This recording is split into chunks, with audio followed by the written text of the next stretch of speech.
وہ جنت. موسیٰ علیہ السلام پوچھتے ہیں، صحیح مسلم میں یہ روایت ہے، اے اللہ تیرے آخری جنتی کا کیا حال ہوگا، کیسا جنتی ہوگا؟ کہا یہ سب سے آخر میں گرتا پڑتا بچتا پل صراط کو کراس کرے گا، مڑ کے جہنم کو دیکھے گا، اللہ تیرا شکر ہے تو نے مجھے اس سے بچا دیا. آخری جنتی جنت میں جا رہا ہے. جب یہ جہنم سے بچ کے، پل صراط کے عذابوں سے بچ کے باہر آئے گا، اللہ اس کے لیے ایک درخت نمودار کرے گا، بڑا خوبصورت. یہ اس کو دیکھتا رہے گا، دل میں اس کی آئے گی کاش میں اس درخت کے نیچے چلا جاؤں. یہ کہے گا اللہ مجھے بھی اس درخت کی چھاؤں میں بٹھا دے، اس کا پھل کھاؤں، اس کا پانی پیوں، اس کی چھاؤں میں بیٹھوں. اللہ مالک فرمائے گا بندے میں نے تجھے اگر یہ دے دیا تیری ڈیمانڈ اور بڑھے گی، تو مزید مانگنا شروع کر دے گا. اللہ نہیں اے دے چھوڑو نا، پہ اور کچھ نہ مانگنا، اے دے چھوڑو نا، پہلا سوال تو پورا ہو نا. اللہ اس کے نیچے بٹھا دے گا. تھوڑی دیر کے بعد کچھ فاصلے پہ ایک نیا درخت نمودار ہوگا. یہ تھوڑی دیر تو کوشش کرے گا کہ میں نے وعدہ کیا، ایگریمنٹ کیا، میں نہیں، لیکن ایک ایسی چیز دیکھ چکا ہے کہ صبر نہیں ہے. کہ اللہ مالک وہ درخت جو ہے نا، اب مجھے اس کے نیچے. اللہ کہ ابھی تو نے وعدہ نہیں کیا تھا، کہ بس یہ آخری بات، اور نہیں کچھ مانگتا، اس کے نیچے پہنچا دے. اللہ کہے گا جول بیٹھ جا کے وہاں، اس کے نیچے بیٹھ جائے گا. جنت کے دروازے پہ ایک اور درخت نمودار ہوگا، باوجود انتہائی برداشت کے نہیں رہ سکے گا. کہ اللہ وہ آخری تیری عزت کی قسم آخری بات، بس یہ درخت. اللہ کہے گا جا اس کے نیچے بیٹھ جا. اب یہ اہل جنت کو دیکھ رہا ہے، جنت کی نعمتوں کو دیکھ رہا ہے. میں بھی ریاض سے آیا ہوں، ہم ریاض سے مکہ کے لیے ٹریول کرتے ہیں. حاجی صاحب کو راستے میں بتا رہا تھا اپنے بھائی کو، تو ریت کے ٹیلے شروع ہوتے ہیں، 1000 کلومیٹر تک ریت ہی ریت نظر آتا ہے، کچھ نظر نہیں آتا. آپ کی یورپ میں آئے ہیں، کہیں درخت ہیں، کہیں بادل ہیں، کہیں بارش ہے، تو ایک عجیب سا آنکھوں کو سکون ملتا ہے. ارے بھائی جنت وہ ہے جس کو کسی آنکھ نے دیکھا نہیں ہے، کسی کان نے اس کی صفات کو سنا نہیں ہے، کسی دماغ کے دریچوں پہ اس کی خبر نہیں پڑی ہے. وہ اس جنت کو دیکھ رہا ہے، پاگل ہو رہا ہے.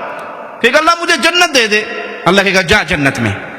حدیث میں آتا ہے جب یہ جنت کی طرف جائے گا نا، خیل الیہ انہا ملآ، اس کے دل میں گمان پیدا ہوگا کہ جنت میں کہاں جاؤں، جنت تو بھر گئی، حوروں کی شادیاں ہو گئی، محلات پہ قبضہ ہو گیا، کوئی چیز باقی نہیں بچی. یہ واپس آ جائے گا، اللہ جنت میں کہاں جاؤں، ادھر تو کوئی شے بھی نہیں نا، جنت بک ہو گئی ہے.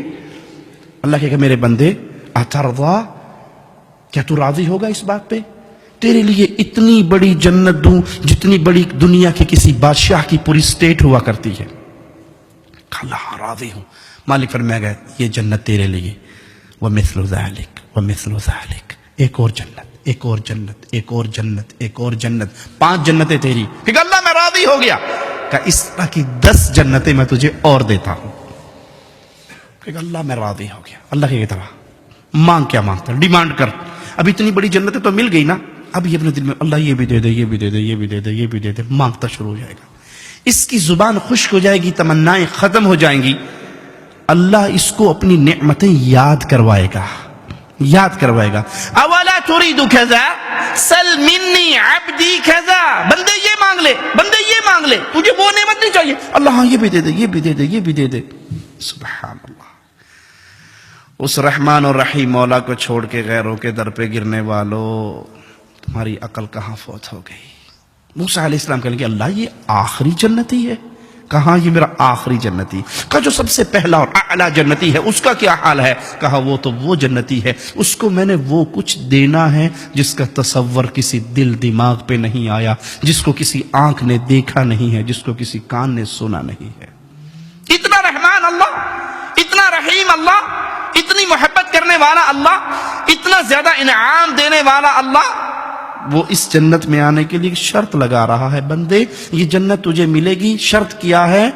ثم لقیتنی، جب تیری اور میری ملاقات ہو تو لا تشرک باللہ شیئا، اس اصول پہ قائم رہنا، تو کبھی میرے ساتھ شرک نہ کرتا ہوا اگر میرے پاس آ گیا، تیری زندگی بھر کے گناہوں کو معاف کر دوں گا.